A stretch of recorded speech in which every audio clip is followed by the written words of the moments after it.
This episode is sponsored by Bigger City. Thank you so much for supporting us and helping our show to grow.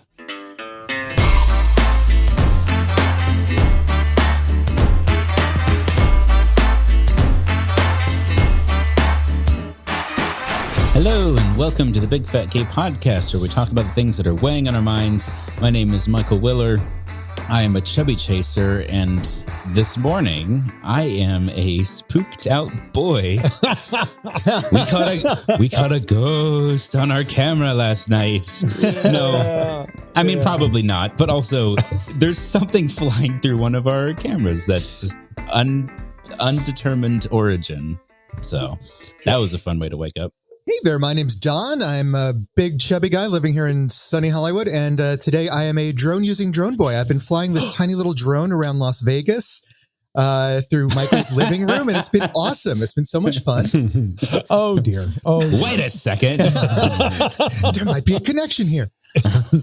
Hello, my name is Dan Oliverio, author, public speaker, and chubby chaser, and today I am a nicely caffeinated, overcast day outside in Los Angeles. Yes, Dan's weather report. I always give my weather report. I think it's very important for everyone to know how I am feeling about the weather before we start the show. And yes, it'll be a nice thing to make it to the gym with. I'm Trevor Keyson. I'm a super chub, and today I'm checking things off the list boy. I recently checked off some very long overdue good to-do list things. Doesn't that feel good? Yes. Like the vintage items, knocking them off the list is just vintage. I love it. Welcome to the show, everybody. We've got some, this may not be so exciting for the listeners, but we've got some exciting news. What are you talking about? It's underwear, Michael. It's underwear. We have a new affiliate that we'd like to announce. We are working with Bearskin, and you can use the promo code BigFatGayPod, no spaces, to get 15% off your purchases of their underwear, which we've talked about before on the show, and we really like. Very stylish, very comfortable. Yeah. And we get a little kickback for that. Trevor, do we have, the plan is to have an affiliates page on our website so that everything's very easy to find. We're working on that, I think. Is that? It might even be up today. It might even be up by the time you see this. Hear this. You can't see us. We're just talking into the void. Talking in the void. Thank you to Bigger City, as always, for directly sponsoring the show every episode. We really, really appreciate it. And to our Patreon patrons for also directly sponsoring and supporting the show. Oh, I feel like we need a third. We're building a trifecta of affiliates. We have Big Fig, we have underwear, and I feel like lube. Bearskin, yeah. Like I don't know what lube would the next. Good. Oh, yeah. I have a lot of opinions on lube. I could go after that market. Lube is it's a very polarizing thing, though. Like some people really stand by one or the other. So, that could be. I met someone once who made their own lube. Don't trust people who make their own lube. I'm sorry, what? He made his own lube. Apparently, he was allergic to the ingredients in common lube. I don't know, but it didn't work. Oh, well, yeah, common lube, sure. Did not work. Just leave it at that. Hit the button, Michael. I am discomfortable with this conversation. Oh, that's not half as uncomfortable as I was.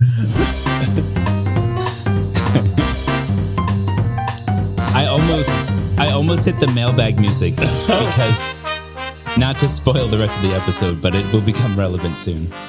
Okay, pop culture, boys and boys. Baby, let's get into it. Washington Post has a very in-depth article entitled "New Marketing Push by Ozempic and Others Sparks Body Positive Backlash," written by Shane O'Neill. Yeah. It's about how Ozempic and Wegovy and these weight loss drugs are specifically targeting body positive influencers to peddle their drugs to those people who follow them, who are there. It's some of the finest AstroTurf I've ever seen. Like, holy shit. Shit. I was thinking last night as I was laying in bed, because I was going over the episode again and I was getting very worked up about this story in particular. Yeah. And I'm like, what is this? Because I also made the mistake of reading the comments on no, Trevor, no, honey. And I feel like as a very fat person, talking about any of these things, there's a whole thing of like, well, now, Trevor, you're just being fat about this. You sound fat when you say that. Yeah. And it's like if the NRA was doing a campaign talking about like, we need safer schools.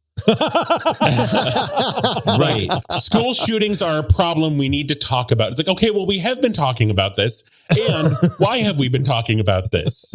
Well, like, it's like, you're the problem. And like, it's great that you want to help, but I feel like it's really like you just want to help because you realize you can make money by doing. Yeah, they're selling shit. Let's be clear. No, Reagan Chastain, who, is one of my heroes, she absolutely captures this brilliantly. She says, look, you can talk against stigma as much as you want, but you cannot claim to try to eradicate obesity without stigmatizing obese people.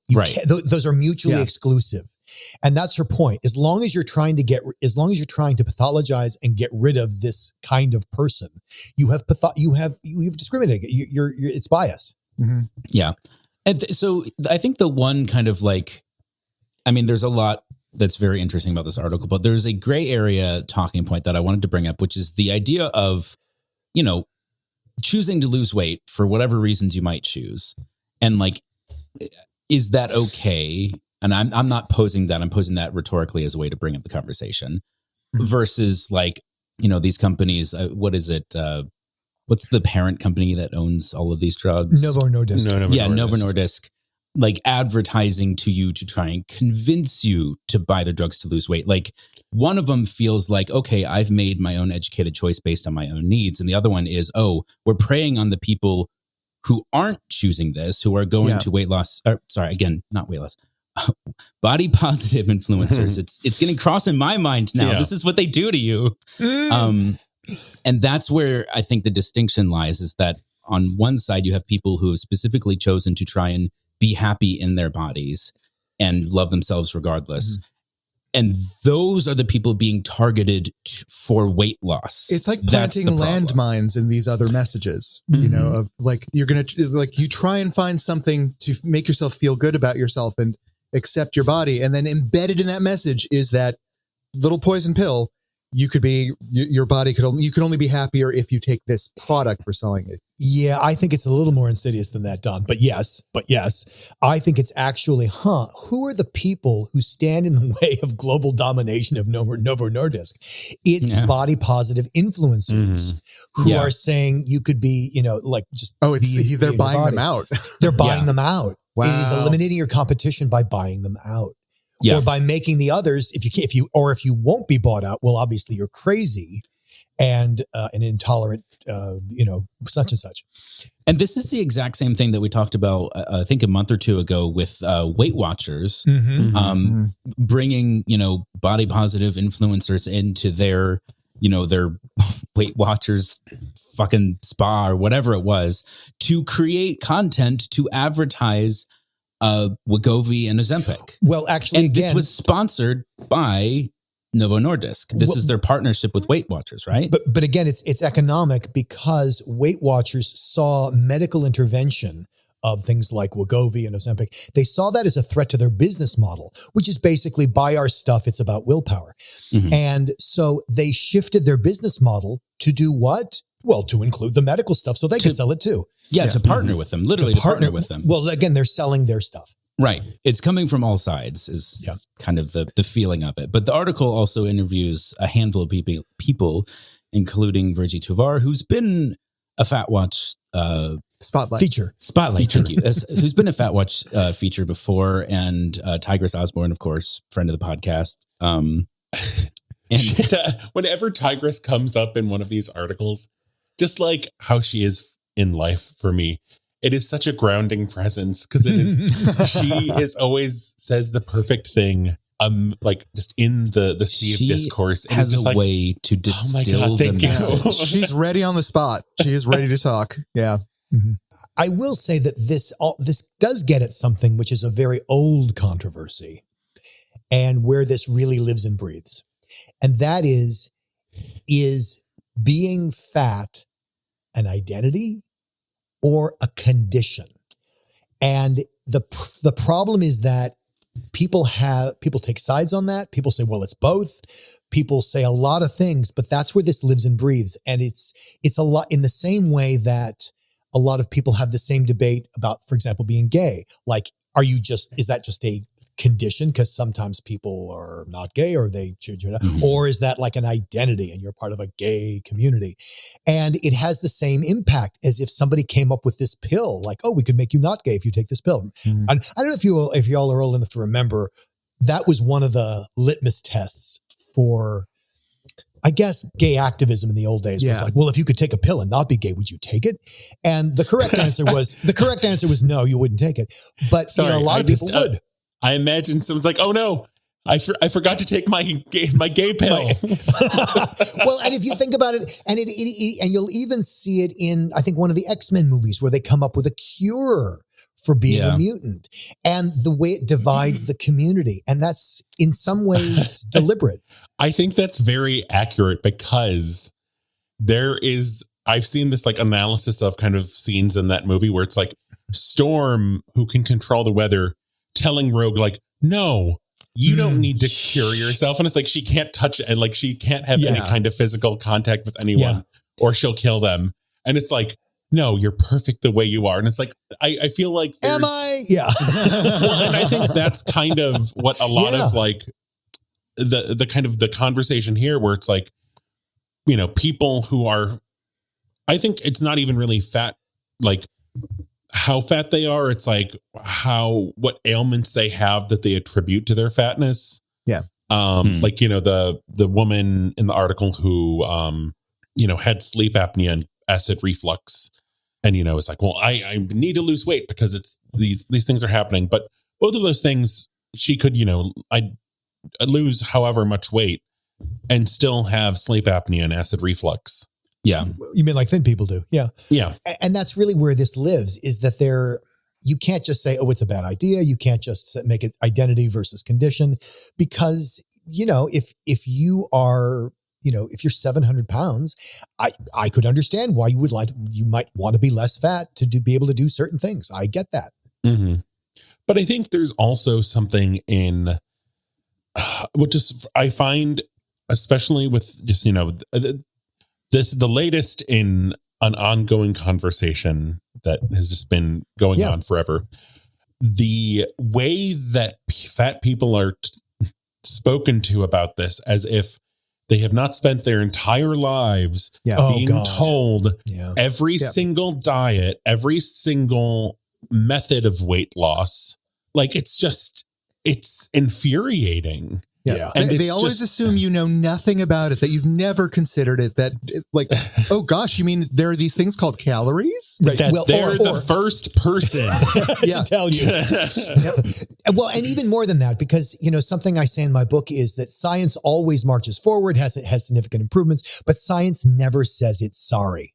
And if you're the fat person who's been offered the latest, greatest intervention for weight loss, 15 times over the past 14 years, science always presents it as, well, this is clearly the answer. I don't know why you don't understand that. This is the answer. Except, they've said that 15 times. Exactly. I mean, a couple different things. Yeah. I don't know if it was 1 episode ago, 2 episodes ago, whenever we talked about the Obesity Bill of Rights in that article, and the woman in it who has spent her entire life trying to lose weight via different methods and is now saying like, well, what about these weight loss drugs? It's like, okay, but like, I understand. And maybe that will finally be the magic bullet. Well, but it's like, I don't know. If you've been doing this for like 60 years and done everything, it's going to feel like one more step on the hamster wheel is all it's going to feel like. Well, I just, if you go back in science, it's like, remember the good old days of 1932 and the solution to weight loss was crystal meth. And you go a little farther ahead, and I love that the younger guys on the call both joke and laugh, and the older guys are like, "Yep." Judy Garland. You guys were not alive then, to be clear. No, but we're of an age where we know what Judy Garland died of. Yeah. And it's it's the same with like, oh, well, obviously, I remember that article. It's indelible in my mind of that NPR article talking about how kids are not getting enough gastric bypass surgery. I'm still because just like it's the solution, Yeah. I don't know. It's I like the as infuriating as this article was. I liked, great work by Shane O'Neill, because this is something that was happening kind of very much on Instagram, and I wanted a digestible way to share it with listeners who aren't really in that. And I don't know. I mean, so good job, Washington Post. Yeah. Yeah. The fight goes on, but we're shifting gears now. Yes. Okay. Get out of it. Pull the ripcord. Pull out. The Today Show. Of all places, the Today Show. I love this. Of all places, they have some hard-hitting journalism. Who'd have thought? I love this because it's basically the segment is called "How Power Plus Wellness is Making Exercise More Inclusive," and it's basically this amazing woman who has this dance background, who, as she got older and her body shape changed, got kind of like discouraged from dance. Like, you'd be really great at dance if you didn't look like you. Jesse Diaz Herrera, just to put her name in. Yes. Thank you. And so she then, all right, well, fuck all y'all, I'll go into sports. And so then she went into sports where her body was a little more appreciated. But eventually found her way back to dance, and using dance and exercise as a way to make a safe and pleasurable space for people to just move and enjoy their bodies. And literally has a studio with classes you can take. And my favorite part, they have a interview and video and everything, and they have a video showing one of her classes. And it's, there's the movement component, but it's also punctuated by affirmations that you're not allowed to just say them. You got to shout them. It's almost like and shake them. You got to just really commit to the bit. And it was very cool to see that. And again, it's called Power Plus Wellness, if you're trying to look it up. One thing I was unclear of, is this a female only thing, or because I didn't see any men in the class? That's a good question for very typical. So I went to the website. I don't think so, and I think it's just the thing of, I think maybe a couple of gay guys will go. Yeah. Mm-hmm. But I think it's just it's the thing we always run into, where it's the groups that are doing this are generally led by women and femmes, because that is where the conversation is really happening.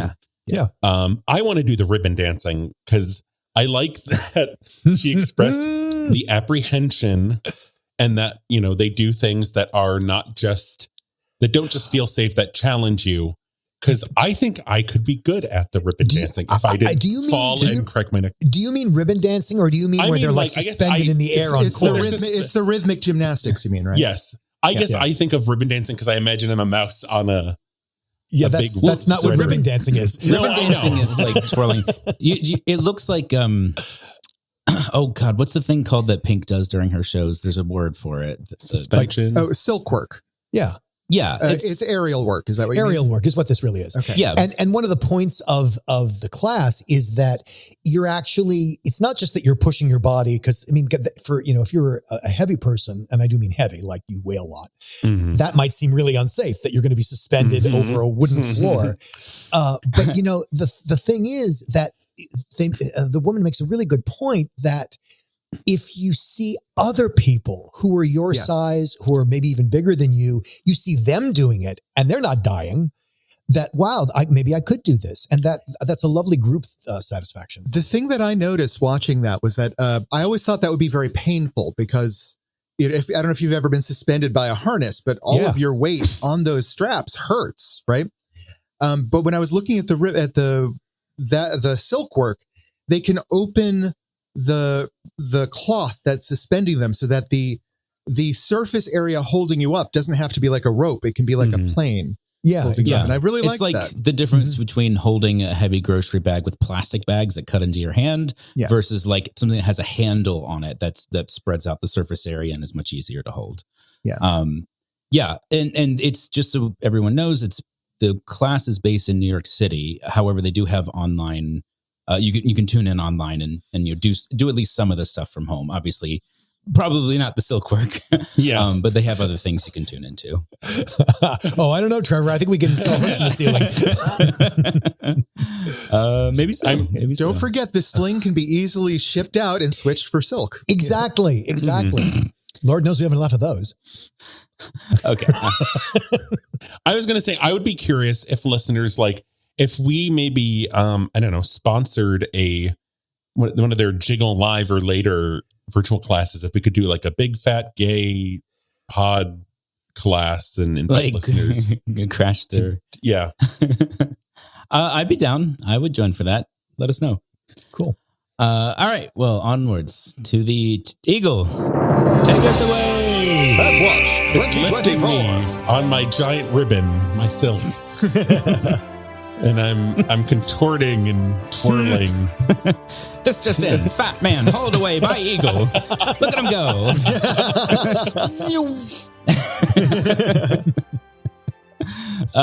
Okay, so in the Metro UK, which you kind of brace a little bit. Of course it's UK. Of course. Always. They have I love that Dear Abby is kind of our default description of this format. They have a write-in column. That's all advice. it is. It's an advice column. It's an advice column, a la Dear Abby. The woman who wrote in writes, Dear M, the name of the columnist is named M.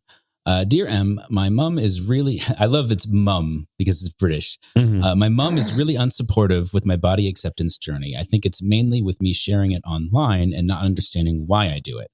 I do think that some of the reason may be that she knows how much she has contributed to me feeling the way I do about my body for all these years. When I was at the height of my disordered eating and lost a lot of weight, she told me how she used to mutter fat-shaming things when I annoyed her or was naughty. As you can imagine, no matter my size at the time, this has impacted me dramatically, as it's all I can hear her saying now that I have gained weight again. Recently at a wedding, when I had my friends tell me how proud they are of me and what I share online, my mom rolled her eyes. I honestly cannot imagine not being proud of my child when somebody is telling them that they're inspirational. I haven't addressed this with her as I don't really know how to bring it up. And the question is, should I bring it up? How do I bring it up? What do I do? Yeah. The advice basically says, yes, it's definitely, your mother's problem is definitely that she sees her own culpability, which I think is no, she does not. She absolutely does not. Yes, at the height of the disordered eating, she did fess up to some things, but I'm sure if you've ever dealt with a difficult person, that goes right out the window with the passage of time. No, I think the eye roll is basically, I can't believe you're getting attention for behaving badly. That is being fat. And making me the scapegoat? Also, maybe I don't even think of that. But I don't think it descends to that. I think it's the same trolling you get with any body positivity, which is like, I can't believe you're getting rewarded for this bad behavior. Interesting. Yeah. I generally liked the response. I thought it was very... generally yes. Which is basically good for you. Yes. And out of England. We also have to acknowledge that. Contextually speaking, we trash the UK quite a lot. So it's nice to be able to highlight a more positive response. I also like that she, the columnist, writes that, you can bring this up with her if you want to, and you absolutely don't need to. Like there's no pressure on you to have to go solve this, as this is a her thing that you're just having to deal with because she's dumping on you. So I appreciated that, because as somebody who feels the compulsion to fix things as quickly and as often as possible, it can be really helpful to have somebody just give you permission that you don't have to. Like you can actually just... But this reaction from the mom is something that is very familiar to me. And I think a lot of fat people too, where parents seem to have a very rocky relationship with their children's bodies, right? So like my father was extremely physically fit when he was young. My mother was a beauty queen. And I was always a fat kid. And both of them were always very uncomfortable with that. So whenever I was praised for something about my body, like being strong or anything, you could guarantee one of my parents was going to swoop in real quick to, throw in a little something to balance it out. Yeah. Right. Because you can't, that cannot just stand unchallenged. Yeah. So like there is something about being a parent in that situation that I don't understand. I don't have a frame of reference for that. I will say this, the thing I think that's most pernicious in this letter is the writer says, I hear her voice, her mother's voice in my own head. And because I would be willing to bet that, that the writer and their mother don't spend all that much time together. Oh yeah. Because of this issue. Right. So, but that voice in the head, and I recently, I teach a monologue class, a class in writing monologues. And one of my students was actually talking about this, about her own body acceptance journey. And she had this really great way of encapsulating this. She talks about going to therapy to, I love this word, neutralize the voice of her mother in her head. Her mother's long dead. Like there's nothing to clean up with her mother. Her mother's dead. But that voice still continues, right? And you hear it in your mother's voice. It's not just some chatter in the background saying, you should lose weight. It's the voice of a person, and it's your mom. And I love the use of the word neutralize. And she talked about going to therapy to neutralize the voice, because you're never going to get rid of it. It's never going to disappear, but it doesn't have to have a grip on you. And it can be like, a radio in another room as opposed to a loudspeaker in front of you. Mm-hmm. I just want to underline everything that Dan just said. It is 100% accurate. I can attest to it completely. Yeah. And stop trying to get rid of it. Yeah. I don't have my mother's literal voice in my head, but like the words are being puppeted in my own voice, which is even more insidious. Oh my God. So they can have a purchase on the beach, Oh yeah. Yeah. But I don't know. Thank you, M Clarkson, for showing us things across the pond aren't all just grim. Well, it's appropriate that we started off with her, since today's entire episode is mailbag. That's true. Yes. Oops, all mailbag. Which I don't know. We need to do a little catch up. All right, give us that mailbag music. Let's do it. Mailbag.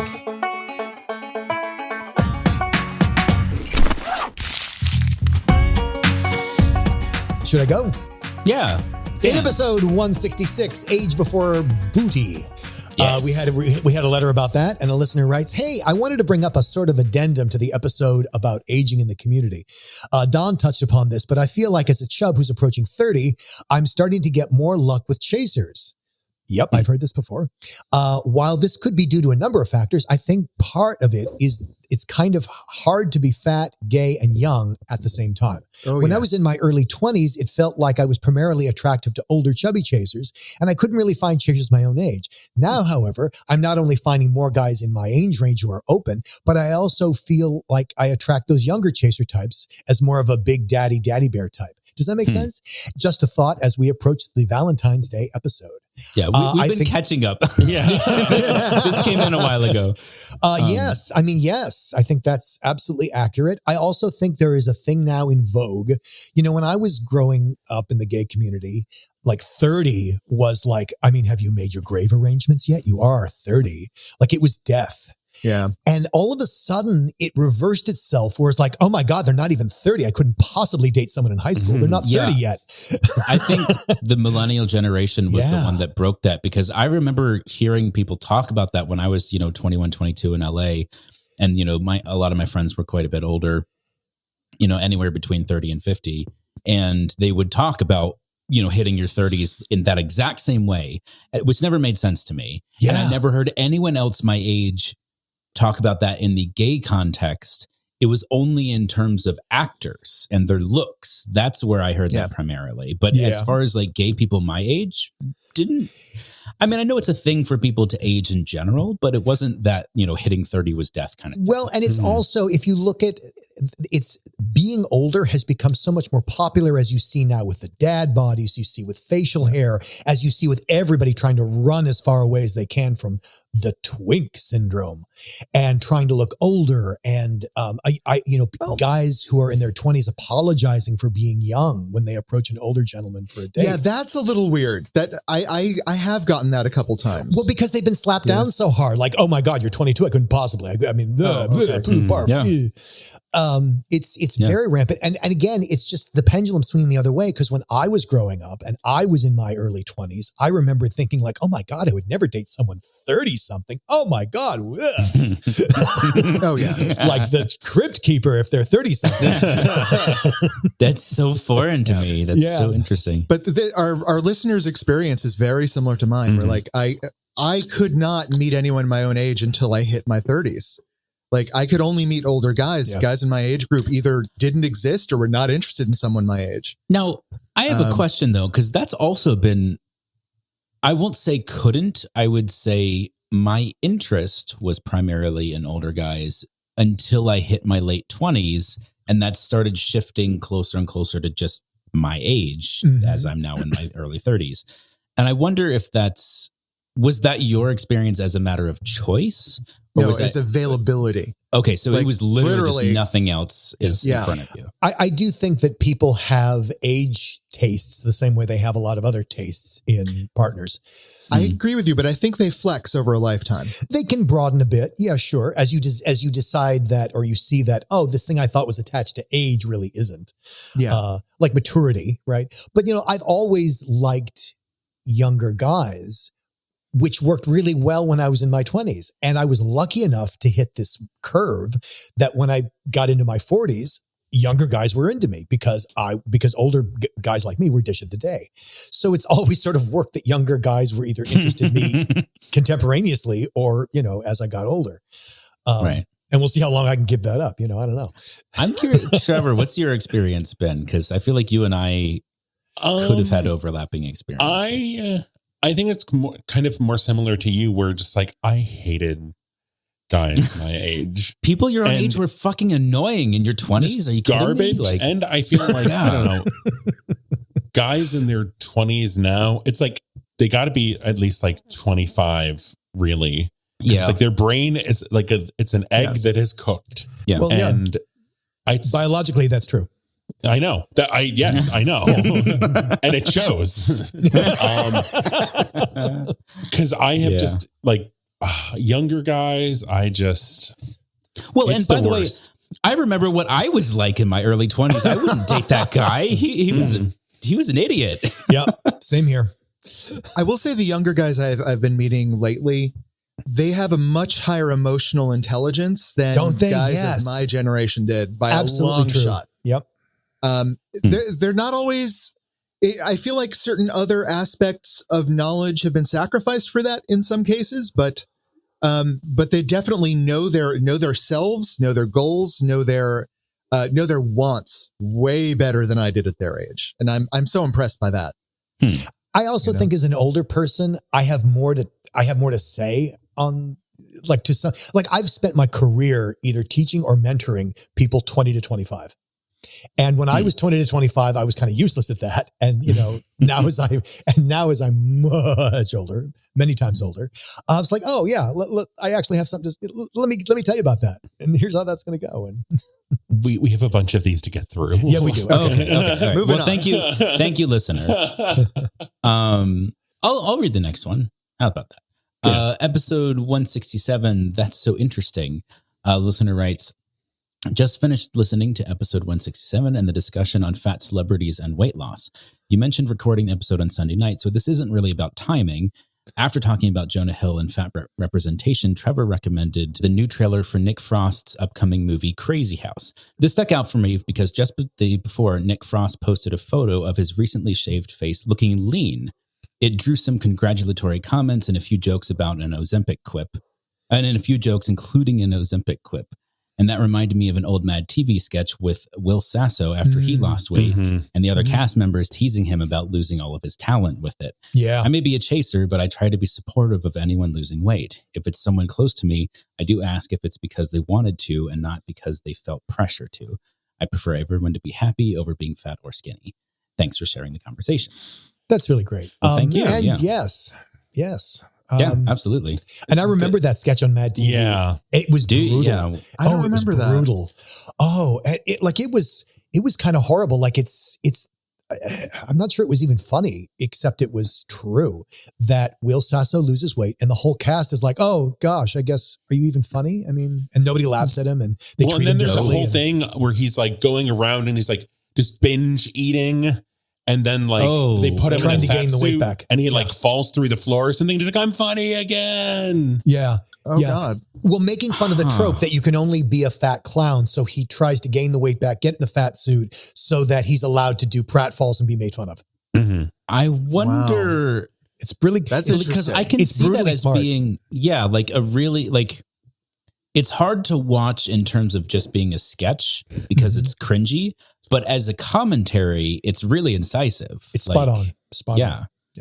That's interesting. That's one of those weird overlaps where it's like you have a platform and the platform is intended for you to just be funny and entertain people, but you want to say something and saying it makes people uncomfortable. And so they're not going to laugh, but it is also true. Yeah, because you're pointing out the trope. Yeah. Exactly. Yeah. Well, I'm still excited for Crazy House. The trailer is baffling, but it looks interesting at the very least. I do want to read this next letter based on episode 168, Skinny Dip or Chunky Dunk. Listener writes, "Gentlemen, remember that many people need arms on doctors' waiting room chairs to help them get up from a seated position. So there really does need to be some with and some without." And yes, that is absolutely true. We did not mean to eradicate all arms from all doctors' offices. I remember this. I think somebody on the show said, like, why do we need them at all? And, we sometimes will say stuff like that just for the comedic effect. I don't think we're actually advocating for no chairs to have arms ever again. This is absolutely correct. We need a variety. We just need, Well, and I can attest, I'm an arm stander. Yeah. I think wide chairs with arms for people who need a wide chair and also need arms to support them in getting up. Yeah. It's almost like you're saying we need a variety of sittables. Yeah, we just need a variety. And the discussion is certainly intended to raise that kind of awareness to the degree that we possibly could. No, we just need those cafe folding chairs that they have in Paris. Oh my God. Oh my God. Boo. I just sat, where was I? I was in Seattle and there was an open square and a Saturday afternoon, small little music festival and, food trucks and stuff. And the tables and chairs they had there were metal, but they were almost intentionally flimsy. I couldn't believe, I sat down on one of the chairs and I could feel the legs of the chairs spreading across the concrete below me. I hate that feeling so much. Oh, those plastic chairs drive me crazy. I'm not light, but I'm not, I'm 215 right now. So I can't imagine who designed that chair, had their tester sit on it and said, that's as good as it needs to be. I love the number of leaps of faith you just made in that sentence. Yeah. I will bring you and Trevor up to this square in Seattle and have you sit on those chairs and you tell me what you think. Yeah. Once Dan can, pull the legs out of me and help me off the floor. Yeah. Don, did you want to do the 170? Sure. From episode 170, we did it, Joe. Having just listened to your recent podcast, i.e. Scammers, just realized I was scammed last November on ordering a Stanley coffee mug from an advertising website posted on Facebook. Red flag. Yeah. Facebook. Immediate red flag. Yeah. Order placed, and within a week, I received a confirmation email with a tracking waybill. Checking the tracking website, this is always where you notice the first problem. I noticed errors which boggled me. Origin location that the item was being shipped from was misspelled. The date the shipment was to be delivered was suspicious. Having received nothing, I was told to contact the U.S. Postal Service to follow on the shipment. Yeah. A bit bizarre since the method of shipment was used to either DHL or FedEx as a method of shipment, and thus the waybill was untraceable in either system. Beautiful. Can't believe Facebook would allow scammers on their website. This is brilliant. On the scammers part, this is genius because if you've ever tried to call any USPS, they don't pick up. No. There is no way to get in touch with the USPS. It's impossible. I bet there is some small town where they actually pick up the phone at the post office. Yeah, in a small town of 6 people. All of the calls are being forwarded to the same local post office across the country. It's just one guy hello. No, and to be fair, even if they did pick up the phone, what are they going to say? Yep, we don't have it. Well, and it's the wrong shipping company. That's what the listener is saying. The wrong shipping company. Yeah. But even if it weren't, there's the fact that there is no tracking information given to you, or if it's wrong, the Postal Service can't help you with this. No. We should also just say, we're sorry to hear that. Yeah. That sucks that you got scammed. Hopefully it doesn't ever happen again. Yeah. But thank you for sharing that experience with our listeners so they don't get scammed the same way. Exactly. Yeah, I personally, and again, this is one of those like wibbly wobbly things that it's hard to explain, as we ran into with that episode where I was saying, no, and Dan was like, but why? And I couldn't explain it. Facebook, I would always be incredibly dubious and scrutinous of Facebook ads. It's just too easy to put whatever you want in front of a huge number of people. Having done Facebook ads before for legitimate things myself, you can put that ad in front of anyone, however you want, as long as you have the money to pay for it. And the other thing that and people do, if there used to be a time when they didn't know this, now I think most people know it, but it's still shocking to say it. Look, here's the deal. In all social media, you are the product, not the customer. The user is the product. The customer is the advertiser. Always. You are never the customer. Facebook is selling you to the people who are trying to sell. Yes, you are the product. Yes. Yeah. But that does suck to hear. I'll read it because Trevor, you should read that one. Yeah. So this is in response to an attendee of our Big Fat Gay Holiday Spectacular. He writes, I just wanted to thank you again for the great magnet. It has a place of honor on my refrigerator. Thanks again. Yay. Also, thank you, Trevor, for the great holiday card. It was a nice surprise. Oh, I'm so glad. That holiday card was. It was a great card. Fucking fantastic. It is my favorite. It's still on our fridge.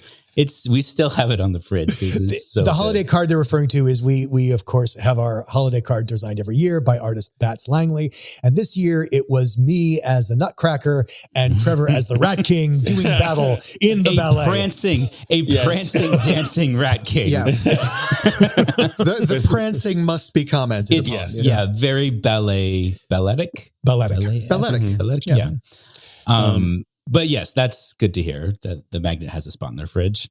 And I did hear from basically everyone who got something. I do have a couple other things. I was going to try to do a giveaway on Patreon, and it's just like figuring the logistics of that out, the best way to give stuff out. But I don't know, maybe I'll still do it on Patreon. If you want to get a thing, sign up for Patreon, I guess. Yeah, we got lots of things.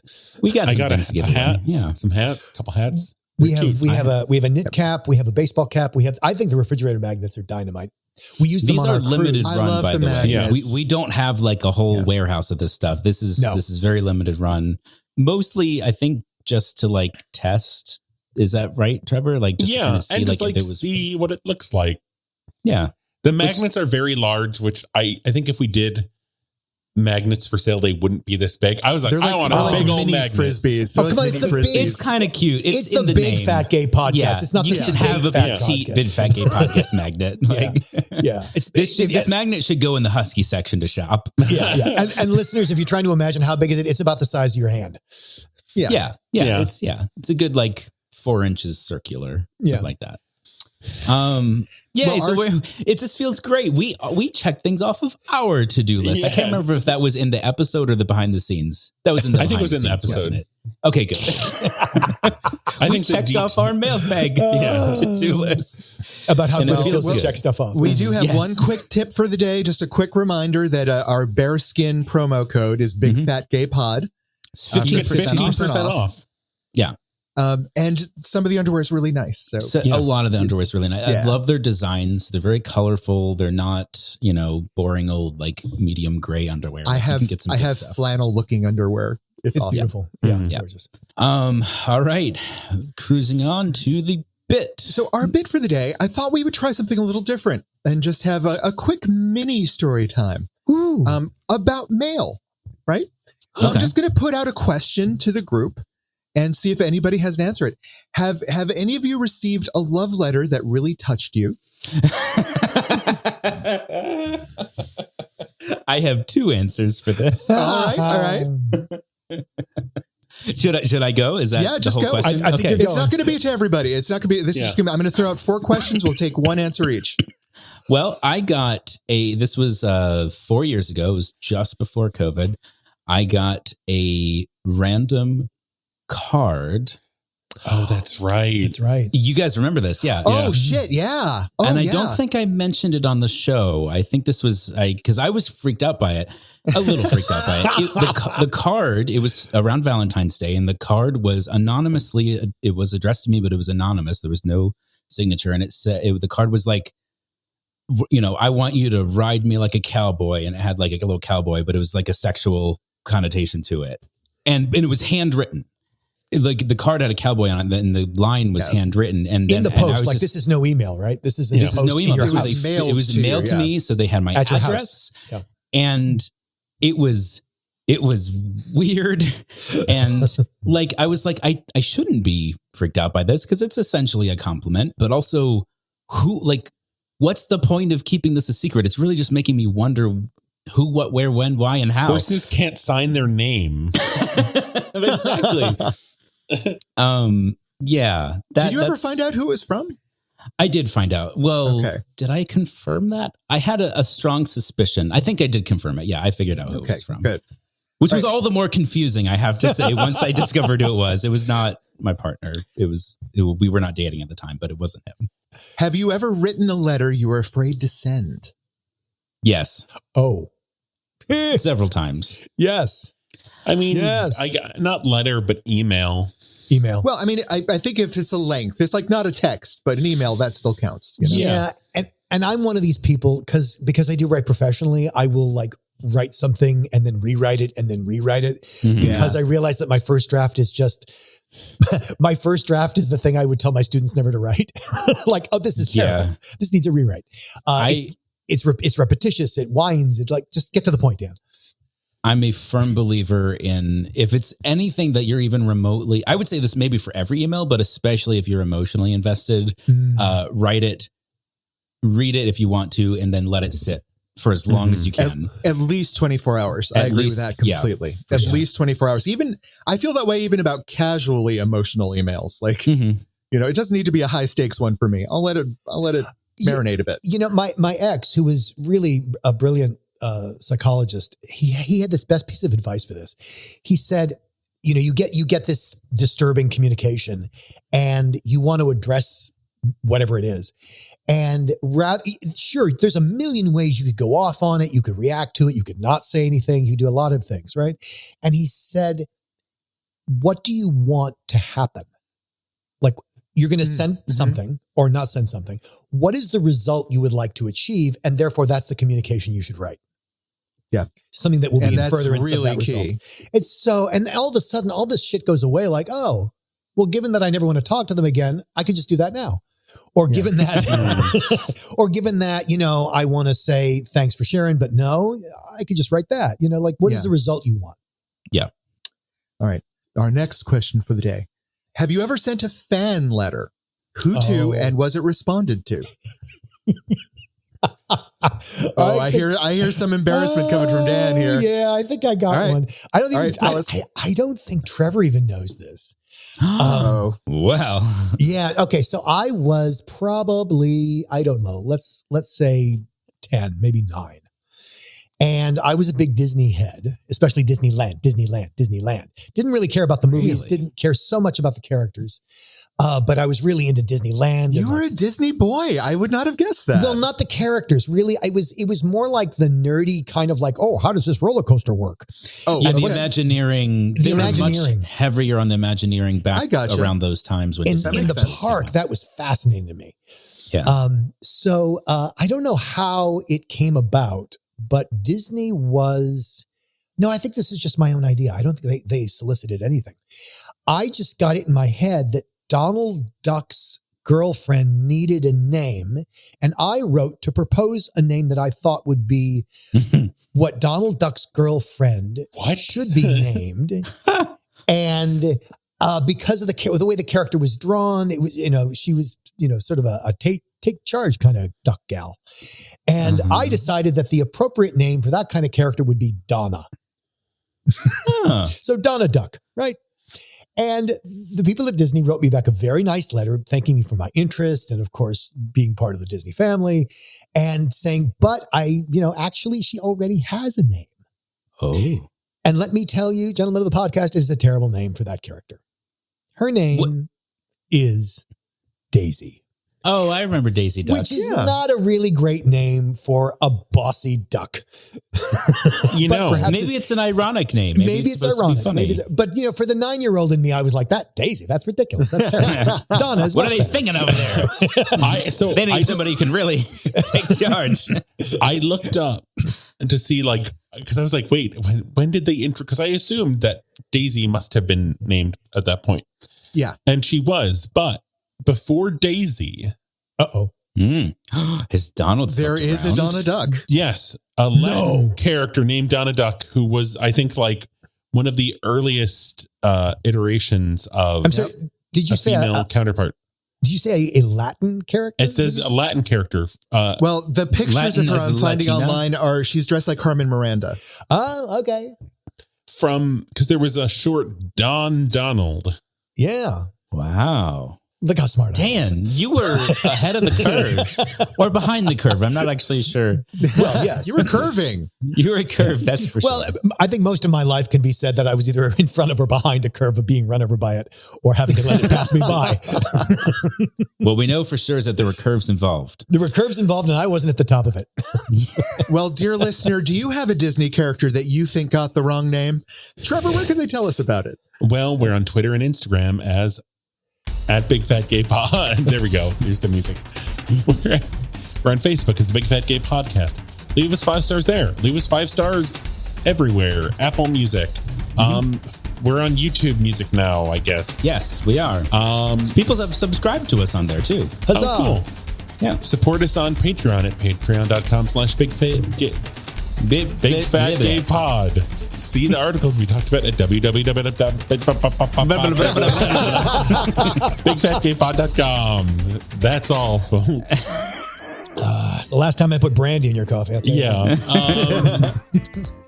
Maybe you are on hold at the post office because Oh, no. no one ever picks up. But Michael's picking up, so Hello, operator. Watch out.